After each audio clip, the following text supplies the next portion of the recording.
What up, dudes? It's Gaz, and welcome back to the Warframe video. So, I wanted to make a new video on the brute force method of farming Aya and Mother tokens for this current rotation, because they kind of nerf it a little bit, but also it's still fine. And I also want to do another live gameplay commentary here. Well, I'm going to record the video, basically, and do the gameplay live, so I can throw in some extra tips and tricks, whatever's on my mind while we're going mid-gameplay on this. So basically, this is going to be a good way to farm Exodia Contagion, because during the current NABERUS Knights event, however many Mother tokens you got, you can buy Exodia Contagions and other like Plague Zaw stuff over here. Bosmu, these are tradable, by the way. The Bosmu blueprint is tradable. The Seti Lacera blueprint is tradable. There's the Simulacrum I'm always using in here. The Ballroom scene. And then, I mean, like I said, at the bottom down, we got Exodia Contagion. Those will probably go up in price eventually. Plague, Kripath, Plague, Kiwar, all that stuff. So, if you want this, I'm going to show you how one of the best ways to farm it is. And we're actually using the Mesa build from a couple days ago. The Dispensary Mesa build I put together. That's what we're going to be using. It was basically made specifically for this mission. But I'm just going to quickly go over all the mods real quick, okay? So basically the idea of this is we're trying to fully shield gate with Brief Respite and 2 Augur mods with her first ability. You can cast her first ability while in her Exalted 4th ability now. Dispensary is going to give us infinite energy and health with Equilibrium, and the rest is just like surviving and Mesa's new augment mod, which got buffed. Arcane Velocity to make our guns fire faster, and Mesa's Waltz so we can use Rolling Guard while we're in our Peacemakers. The weapons don't really matter. I'm just using the Queller to level it up for a video in the future. The Sepulchrum could literally just be anything. We'll keep it on Sepulchrum. The Firax Wraith technically could be anything, but we're using Amalgam Firax body count to give increased fire rate for secondary weapons. This does work on Mesa's pistols. And we're using Matarai Focus School. The Focus School does not matter at all. We're not even using it, but I've got Matarai on right now. And for the Regulators Prime build, we've got the wrong Bane mod. So I'm going to go ahead and put that right Bane mod on there. We've got Corrosive and Heat with Galvanized mods. Just basically good for mowing down everything. I was using the wrong Bane mod there earlier when I was testing it out. The companion is the Panzerolpophyla, just to give us some lifesteal and, come back from the dead and all that. Just basically have infinite vacuum. So the idea of what we're doing today is we're actually going to be using some clever use of game mechanics to make it where we're getting the best bounty on the highest level. So the bounty we're trying to do is called Brute Force. And the reason we're trying to do this one is because these bounties have specific steps they're going to have. If you look at this one right here, core samples, you see an excavator in that picture. There's very highly likely there will be an excavator step in that bounty. And if you've ever done a DEIMOS bounty before, the excavator can take a while. Brute Force, on the other hand, does not have any excavator steps, no defense steps, no nothing terrible. But it's only on the level 2 right now. We're trying to get to level 5. So what we're going to do is we're going to go into the level 5 bounty. Who cares which name it is? The Steel Path one's not worth it, by the way. We're going to go onto the open world with Anomaly Retrieval. Not the bounty I want to run, but if you didn't know this, if you pick a bounty from the open world city or whatever, like the Necrolisk, it will set the game world to that level. Also, something you're going to want to get really used to doing these bounties is skipping dialogue. They talk a lot, and the quicker they shut up, the quicker you'll be in the next step of the bounty. So shut those guys up real quick, and here we go, perfect step. This would be a waste of time to do this. This bounty step probably takes like a good, 3 or 4 minutes. So once you get in here and you get your tier 5 bounty world state, fly as far away as possible. By the way, I'm running the Itzel Arcwing. The Itzel Arcwing is helpful, but not necessary for this. Any Arcwing will do. So fly as far away as possible. As you see, if we get far enough away, abandoning objective will appear. That's good. You want to abandon the objective because this is not the bounty we want to run. Okay, so we failed on purpose. Now we're going to go to the open world bounty givers. So there's this Mother NPC in a bunch of different spots on the map. And what you're going to do is you're going to go over here and try to find Brute Force. As you can see right here, I did Brute Force earlier in this cycle. But also, look, it's level 40 to 60, giving me 136 tokens per completion. It's actually more than 136 once you beat it. These other ones, every bounty we click on will be level 40 to 60, besides these subterranean bounties. So what I did right there is the entire, trick to getting this done. Go into the world in the tier 5 bounty, then find Brute Force. It might not be at the bounty giver right in front of the door, guys. So you gotta figure out where the other ones are. There's one right here. I think there's one around here somewhere, and then there's 2 over here.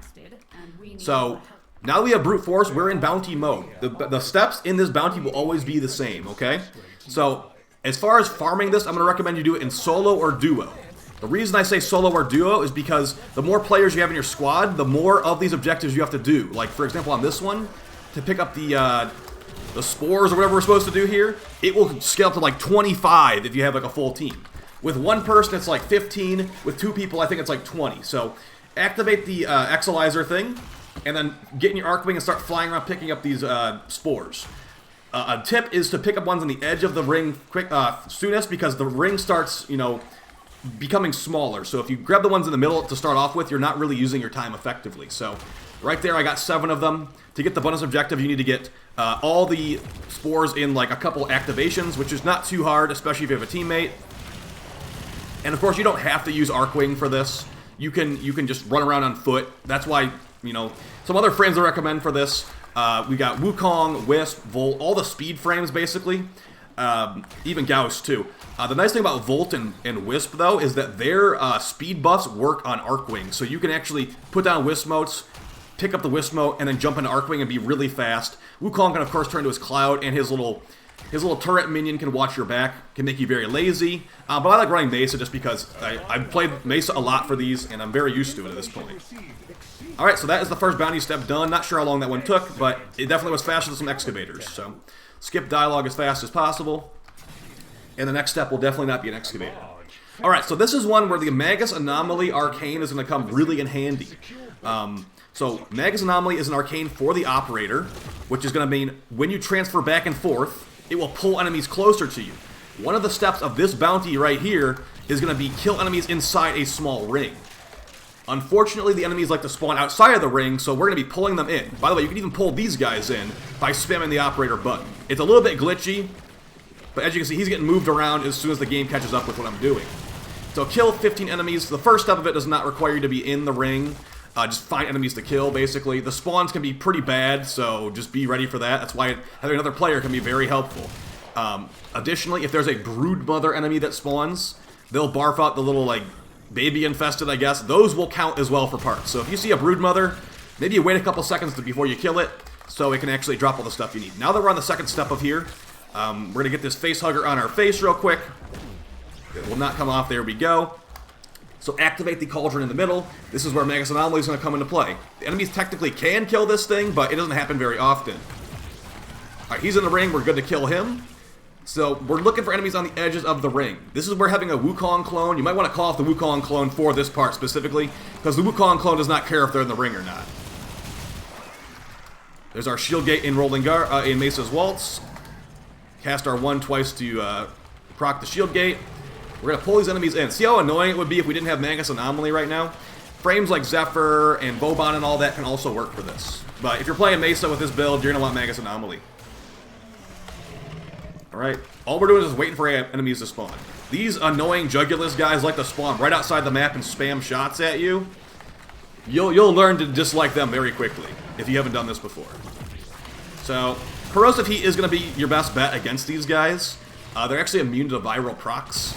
And after you kill these guys, a big enemy will spawn. This is basically where you can start spamming down your on-call crew member if you have it. It will kill them really fast, but you can kill them with Mesa's pistols as well. And as I showed you, there is an Aya drop rate here. It's not a very high Aya drop rate. I mean, it's actually okay. I think it's like around like 30-ish%. I don't remember the exact number, but I will tell you what. I know for a fact the Zeramon drop rate is bad. It's like 12% drop rate for Aya on the Zeramon bounties. Now, they are pretty quick. They can get them done in under 2 minutes, but it's only 1 drop at the end, too. So for this one, just kill enemies pretty much. Once you complete that step where pull enemies into the ring, that pull enemies into the ring step, that's when you can just not really care too much and throw on the on-call. Now, there is another step near the end where you're going to need to kill enemies before the Grineer do. A big tip on doing brute force for that final Grineer step is do not kill enemies before they come out of these spawn pods. The on-call crew member and the Wukong clone will not fire until they're out of the spawn pods. They do not count as kills until they're out of the spawn pods, guys. So you might want to hold off. Mesa's pistols will not target them until they're out of them. So yeah, Mesa is going to be really, really good for this. Especially that build from the other day. It's been really, really nice. So yeah, this step is really straightforward. Run to the hive, shoot it, then kill a little infested that attack you. There's not like any big infested that appear. This is a pretty straightforward bounty step. Sometimes it will just like randomly go faster and you'll kill like 2 enemies and it'll be ready to shoot. I'm not sure what causes that. Not really replicatable by me. Not that I've really been trying though. So now we've killed 2 of the hives. The third one's hopefully not in the cave again. It really is annoying when it goes in the cave like that, because they're normally not like that. You're normally above the ground, but yeah, we'll go back in the cave for the exact same spot, spawning twice in a row. I guess it's not the exact same spot. It's slightly to the left. But as you can see, I mean, it's not very hard, guys. I do have a bunch of arcanes and like specific like mods and all that, but you can do this on Ureli if you really wanted to. Not that I would recommend that to anyone ever, but you could technically just do this on modded Ureli. Not that it would go very well. Alright, so we're just basically waiting right now. Even though this looks like it's taking a lot of time, this is pretty much as fast as these bounties get. Just gonna run past that Eximus. And, I mean, that's probably the worst reward right there, Amber Star. But you can get 1,000 endo from one of these bounty steps, too, if you really get lucky. So as far as what this is good for, we already talked about it, where you're going to be getting Exodia Contagion if you don't have that yet, which is going to be a pretty strong arcane for Zaws, since AoE got nerfed and all that, too. Oh, you know what's one nice thing about Itzel? Is that Itzel's Cosmic Crush ability can actually break these, this next step is like find these tumors. You can break the tumors from outside with Cosmic Crush from Itzel. If you don't use that, you can honestly just use an AoE weapon. If you don't use that, just fly in there and shoot them like normal. This is the easiest step. You can beat this step in about like 20 seconds, dude. This is where having a second teammate's really helpful too. The thing will mark where the tumors are. There's like a little like gross looking ring, I guess I'd call it. Not sure what I'd really call it, but it will kind of show you where the caches are. Just look out for these Jugulus guys that spawn right when the cache is vulnerable. Because they will kill you. They will definitely kill you. I didn't skip dialogue there because I was getting attacked by Jugulus, but now we can skip. The Nightwave button is your friend. There's usually like a 1 week period in between Nightwaves that they have it down, and I missed that button for doing these bounties. Please don't be underground again. I got really, okay, I was about to say, did I get really unlucky and get 3 underground bounty steps? So this is the main crucial part where not killing the spawn pods is good, guys. So with Mesa, you can watch basically the entire battlefield. As soon as the enemy spawns, you will shoot at it. It's about 10% progress per enemy wave. I guess a little bit more sometimes too. And, you know, these Grenier are aimbots. They are pretty much trying to spawn shoot these guys. So that's why Mesa's aimbot makes it so the enemies can't even shoot at them. Her 4th ability, I just call it an aimbot, pretty much. That Jugulus doesn't, I don't think he's an account for the bounty, so we're not going to even bother with him. We're just killing enemies that come out of these spawn pods, really. Let's see if the Jugulus does count, actually. I've never checked. That did count, okay. So you can randomly find a big spawn group of enemies that can maybe progress this real fast. But as you can see, I mean, we're at what? 8 minutes, 20 seconds. I was explaining stuff, too. And I had to go underground for 2 of those steps. You're looking at about an 8-minute completion. I've done under 8 minutes solo, like not even like trying to go fast. So it's definitely possible, guys. And you know, we'll see what we get at the end. You get 2 rewards at the end, and you also get some bonus tokens too. So it's done now that the bar's at 100.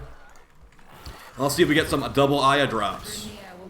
No, we got 2 Quas's blueprints, but we still got 55 mother tokens. So take a look at what we got. We got 1 Aya, we got 167 mother tokens, and we're getting shot by infested. That's pretty good. You know, it depends what your RNG is. If we didn't get 2 Quasis blueprints at the end there, that could have been 2 extra Aya. That could have been 2,000 extra Endo. And to do it again, we just go back to the same bounty giver we grabbed at the beginning, and we just grab it again. Rinse and repeat. You can do this as long as you want. And even when the cycle thing goes over, you can just go back to town, do the exact same step at the beginning, guys. So have fun with this. You know, it's the same situation it was last time, but you know, I've got a better Mesa build now. I'll link that video in the description if you want a full overview of that. But yeah, just go crazy. Get as many Exodia Contagions as you want. Get as many Aya as you want. If you need to rank up DEIMOS still, like there you go. This is the best situation to rank up DEIMOS. Just do this over and over and over again. Get like infinite mother tokens and, you know, infinite Exodia Contagions. I think they will eventually go up in price, like I said. I grabbed a couple of them, but yeah, you know, since AoE got nerfed, Exodia Contagion still does big damage, and I mean AoE still does big damage too. But yeah, so I'm gonna leave it at that, guys. Hope you found that video helpful. I'll probably be live. I won't be live tonight, but I'll be live tomorrow for sure for the Actually, weekly reset's not till Sunday. I'll be live tomorrow anyway, okay? And I'll see you guys next time. Take it easy. Peace.